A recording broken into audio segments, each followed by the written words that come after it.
বন্ধুরা, good morning. আজকে আপনাদের সামনে একটা রেসিপি নিয়ে এসেছি। এই যে আলু, তারপরে রাইসটাকে করে রাখা হয়েছে।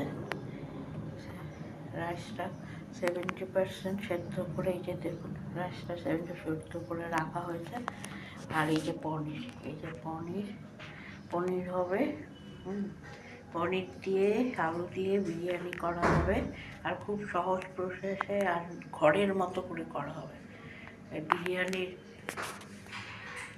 মানে সব মশলা, বিরিয়ানির যা যা লাগে সব কিছু দেওয়া হবে না, নিজের মতো করে একটা বিরিয়ানি আমি বানাবো আপনাদের জন্য।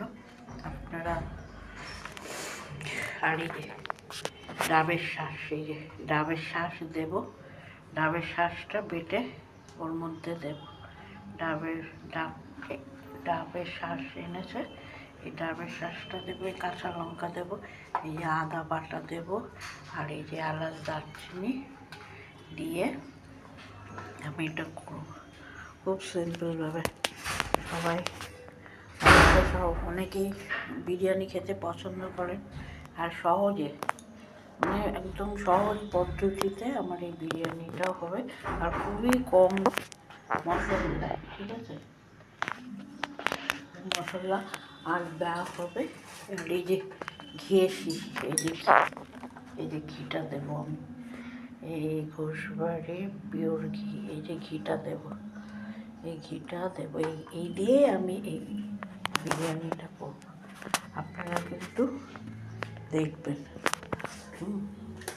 আর এই যে রাইস 70% করে রেখেছি।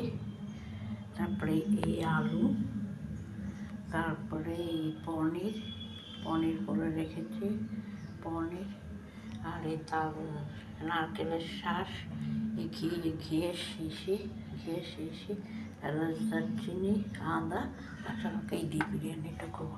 আপনারা দেখতে থাকুন বিরিয়ানিটা কেমন হয়। এই যে দেখুন, একটু তেল দেব, তেল দিয়ে আমি আলুটা একটু ভেজে নেব ভালো করে। আলুটা